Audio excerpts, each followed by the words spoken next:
तो अभी हम इस समय पहुंचे हैं खादी तथा ग्रामोद्योग बोर्ड। अगर पता मैं बताऊं तो उदयभान रामपुर बलिया में सीधे महावीर मंदिर है, उसी के जस्ट पास में है ये बोर्ड ऑफिस। तो यहाँ पे पहुँचे और हमारे साथ हैं जिला ग्रामोद्योग अधिकारी RS प्रजापति जी। तो कुछ योजनाएं हैं जैसे मुख्यमंत्री ग्रामोद्योग रोजगार योजना है और प्रधानमंत्री रोजगार सृजन कार्यक्रम, ऐसी योजनाएं हैं। तो कुछ योजनाएं चूँकि हमने सोचा कि आप लोगों के बीच में भी शेयर किया जाए और जानकारी लिया जाए सर से कि कैसे लाभ मिल सकता है और संक्षिप्त रूप से समझा जाए, और आप लोग भी एक बार कोशिश कर सकते हैं और वास्तव में इस चीज़ का लाभ मिल रहा है। जो मन में एक भ्रम है वो चीज़ गलत है। एक बार आप कोशिश करिए, ट्राई कीजिए। सबसे पहले सर आपको प्रणाम। तो मैं ये पहले जानना चाहता हूँ सर कि कौन कौन सी मुख्यमंत्री और ग्रामोद्योग में और प्रधानमंत्री रोजगार वाले में कुछ मुख्य योजनाओं के बारे में बताइए पहले। नमस्कार, मैं RS प्रजापति, जैसा कि आपने परिचय दिया अभी, जिला ग्रामोद्योग अधिकारी के पद पे हूँ। राज्य सरकार और भारत सरकार की जो योजनाएं हैं ग्रामीण क्षेत्रों में निवास करने वाले शिक्षित बेरोजगारों के लिए, जो अपनी रोजी रोटी की तलाश में शहरों की तरफ प्लान करते हैं, उस प्लान को कम करने के लिए बैंकों के माध्यम से उत्तर प्रदेश खादी तथा ग्रामोद्योग बोर्ड की 2 योजनाएं हैं, जिसमें वित्तीय सहायता प्राप्त करके अपने ही गांव में रोज़गार सृजन करके स्वरोजगार से जोड़ा जा सकता है। इसमें राज्य सरकार की योजना है मुख्यमंत्री ग्रामोद्योग रोजगार योजना। इसमें अधिकतम 10 लाख रुपए की तक की वित्तीय सहायता बैंकों से प्राप्त होता है। अच्छा, इसमें ये बहुत लंबा चौड़ा लिस्ट है, इसमें बहुत सारी रोजगार योजनाएं दी। अच्छा चलिए, मैं इसका स्क्रीनशॉट जो है इस पर भेज देता हूँ, आप देख सकते हैं इसको। दूसरा चीज़, हाँ, इसका लाभ कैसे मिलेगा इसके बारे में जानकारी सर बता रहे थे कि बैंक से कैसे हम लोग लाभ लेंगे। इसमें लाभार्थी को जिनकी उम्र 18 से 50 वर्ष के मध्य है, वे ऑनलाइन आवेदन करेंगे, जिसका वेबसाइट है www.upkvib.gov.in पर। तो हमारे साइट मुख्यमंत्री वाला, मुख्यमंत्री ग्रामोद्योग रोजगार योजना की साइट है। लाभार्थी जिनकी उम्र 18 से 50 वर्ष के मध्य हो, महिला पुरुष कोई भी आवेदन कर सकते हैं जो रोजगार सृजन करना चाहते हैं अपने ग्रामीण क्षेत्रों में, वे इस पर ऑनलाइन आवेदन करेंगे। इसमें मुख्य योजनाओं में जैसे लकड़ी का काम है, लोहे का काम है, महिलाओं के लिए पापड़ निर्माण है, चिप्स निर्माण है, जेम जेली है, अचार चटनी है, मुरब्बा है, और बेकरी का काम है, लोहे का काम है, सीमेंट पेवर्स का काम है, मद्य निषेध ढाबा है, ब्यूटी पार्लर का काम है, ब्यूटिशियन का काम है, और सिलाई पोशाक तैयार करना है, इस टेंट हाउस का काम है। इस प्रकार से बहुत सारे उद्योग हैं जिसके अंतर्गत आप जो है अधिकतम 10 लाख रुपए की वित्तीय सहायता प्राप्त करके अपने ही गांव में रोज़गार लगा करके अपने साथ साथ अन्य लोगों को भी उस रोज़गार से जोड़ सकते हैं। अच्छा, ये 10 लाख रुपए में सरकार कैसे सहायता कर रही है, इसमें इसके बारे में ये 10 लाख रुपए का अधिकतम प्रोजेक्ट होगा, और इस 10 लाख रुपए में बैंक द्वारा जो है पूंजीगत ऋण, जिस उद्योग के लिए लाभार्थी ने आवेदन किया है, वो पूरा प्रोजेक्ट अगर 10 लाख रुपए का है तो उस 10 लाख रुपए में जो पूंजीगत मद होगा, अर्थात मशीन उपकरण के लिए जो प्रोजेक्ट में पैसा डाला गया है, बैंक द्वारा वितरित पूंजीगत ऋण पे विभाग द्वारा जो है इस पे ब्याज उपादान 5 साल तक दिए जाने का प्राविधान है। अच्छा, उस पर जो ब्याज होगा वो 5 साल तक मतलब कि सरकार की तरफ से इसका लाभ मिलेगा? जी, वो राज्य सरकार द्वारा वो डिस्ट्रिक्ट प्लान में पैसा प्राप्त होता है। इसमें समूहवार हमें पैसा मिलता है, जैसे जो टारगेट मिलता है पूरे ज़िले का, पूरे वर्ष का, उसमें जो टारगेट मिलता है उसमें कैटेगरी वाइज हम आवेदन पत्र जो है प्राप्त करके लाभार्थियों के वो भेजते हैं, और कैटेगरी वाइज ही हमें शासन से पैसा मिलता है, और उसे हम बैंक में लाभार्थी के पक्ष में उनके डिमांड के अनुसार भेजते रहते हैं। सामान्य जात के लाभार्थी के पक्ष में बैंक द्वारा वितरित पूंजीगत ऋण पर हम 5 साल तक ब्याज देते हैं, लेकिन उसमें बैंक द्वारा जो भी ब्याज लगाए जाएंगे, अगर लाभार्थी सामान्य वर्ग में पुरुष है तो उसके पक्ष में 4% के अलावा जो भी बैंक का ब्याज होगा 5 वर्ष तक जारी करते हैं। अगर लाभार्थी आरक्षित कोटे में महिला, अनुसूचित जात, अनुसूचित जनजात और अल्पसंख्यक और क्या नाम से पिछड़ा वर्ग और दिव्यांग है, तो उसके पक्ष में बैंक द्वारा निर्धारित टोटल ब्याज की धनराशि हम 5 वर्ष तक लाभार्थी के पक्ष में अदा करते हैं। जैसे सामान्य है तो 4% जो है सामान्य देगा और जो बाकी होगा वो यहाँ से दिया जाएगा।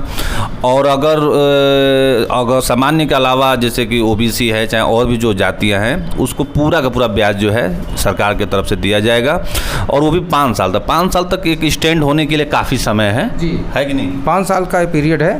5 साल के बाद जो है ये इसके पर दे नहीं होगा। जो नियम है इसमें 5 साल दिए जाने का है, और वो भी उन इकाइयों के पक्ष में देते हैं जो इकाई जो है बैंक से पैसा लेकर के संबंधित उद्योग का ही स्थापना करती है। अर्थात इकाई कार्यरत रहेगी तभी जो है इस विभाग के माध्यम से लाभार्थी के पक्ष में ब्याज उपादान की धनराशि 5 साल तक दी जाती है। अच्छा, ये तो हो गया मुख्यमंत्री वाला। प्रधानमंत्री वाला भी सेम है कि कुछ अलग है इसका? प्रधानमंत्री रोजगार सृजन कार्यक्रम में भारत सरकार की स्कीम है जो स्थानीय बैंकों के माध्यम से संचालित है। इसमें सेवा क्षेत्र में अधिकतम 10 लाख रुपए और निर्माण के क्षेत्र में अर्थात उत्पादन के क्षेत्र में अधिकतम 25 लाख रुपए तक की वित्तीय सहायता। सेवा क्षेत्र में कुछ बता सकते हैं? जैसे में सेवा क्षेत्र का मतलब होता है सेवा से संबंधित, जैसे इलेक्ट्रिक या इलेक्ट्रॉनिक चीज़ों के उत्पाद हैं या मरम्मत करना है, असेंबल करना है, जैसे टेंट हाउस का काम है, ब्यूटी पार्लर का काम है, साइकिल रिपेयर शॉप का काम है, भारतीय मिष्ठान है, चाय पान की दुकान है, साइकिल रिपेयर शॉप है। इस पर ये चीज़ें जो हैं, नाईगिरी है और क्या नाम से आपका ये धोबीगिरी का काम है, ये सर्विस इंडस्ट्री में आते हैं, सेवा उद्योग में आते हैं। तो इस पर अधिकतम 10 लाख रुपए हैं।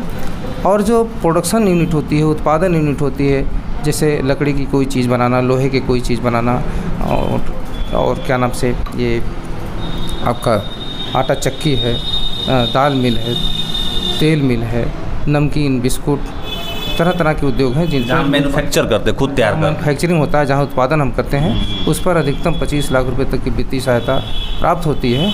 और इसमें अधिकतम जो है आपको 35% लाभार्थी के पक्ष में एक मुश्त मार्जिन मनी अनुदान ऑनलाइन दिया होता है।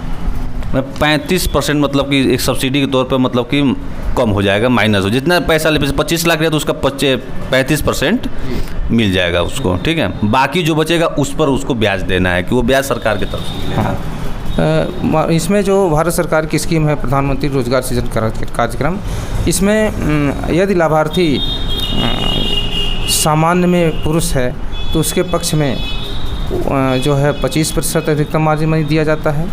और लाभार्थी यदि आरक्षित कोटे में है, महिला है और अनुसूचित जात, अनुसूचित जनजात, अन्य पिछड़ा वर्ग और अल्पसंख्यक है, दिव्यांग है, तो उसके पक्ष में अधिकतम 35% मार्जिन मनी एक मुश्त दिए जाने का प्राविधान है। सामान्य वर्ग में पुरुष को अपना अंश जो है 10% लगाना होता है। आरक्षित कोटे के लाभार्थियों को पूरे प्रोजेक्ट कास्ट का स्वयं का अंश जो है 5% वहन करना होता है।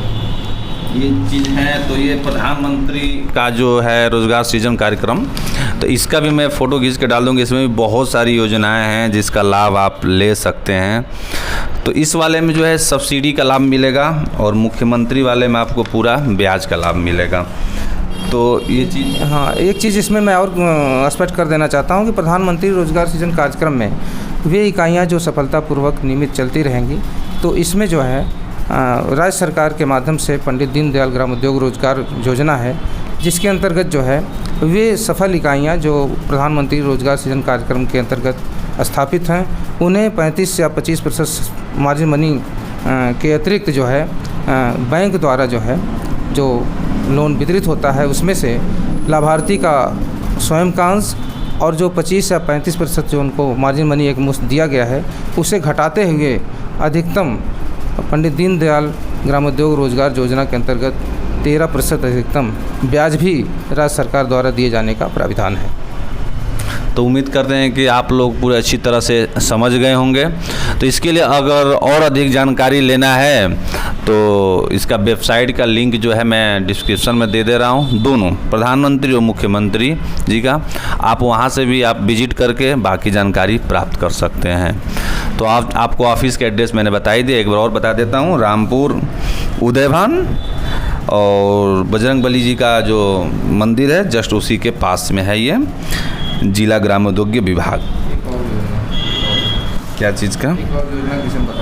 अच्छा अच्छा। इसके अतिरिक्त जो ये राज्य सरकार और भारत सरकार की योजना है, मुख्यमंत्री ग्रामोद्योग रोजगार योजना या प्रधानमंत्री रोजगार सृजन कार्यक्रम, इसके अतिरिक्त जनपद में माटी का काम करने वाले, मिट्टी कला से जुड़े हुए वे कारीगर जो मिट्टी का काम करते हैं, उनके लिए राज्य सरकार की योजना है जो मुख्यमंत्री माटी कला रोजगार योजना के अंतर्गत उत्तर प्रदेश माटी कला बोर्ड के सौजन्य से संचालित है। इसमें स्थानीय बैंकों के माध्यम से वे लाभार्थी जो मिट्टी का काम करते हैं, मिट्टी कला को बढ़ावा देने के लिए इसमें अधिकतम 10 लाख रुपए की वित्तीय सहायता बैंकों के माध्यम से प्राप्त की जा सकती है। और इस 10 लाख रुपए में जो पूंजीगत ऋण होगा बैंक द्वारा वितरित किया जाएगा, उस पर एक मुश्त जो है 25% मार्जिन मनी अनुदान दे है। तो ये मात्र वे कारीगर जो मिट्टी कला से जुड़े हुए हैं, खिलौने और विविध प्रकार के मिट्टी के बर्तन जो उपयोगी हुए हैं, इन पर अधिकतम 10 लाख रुपए की वित्तीय सहायता इन्हें उपलब्ध कराए जाने का प्राविधान है। तो ये सारी योजनाएं थीं, आप एक बार ज़रूर संपर्क करें और जानकारी तो आप लोगों को समझ में आ गया होगा। अगर और भी जानकारी प्राप्त करना है तो आप यहाँ पर आकर जानकारी प्राप्त कर सकते हैं। तो इसका लाभ ज़रूर लें।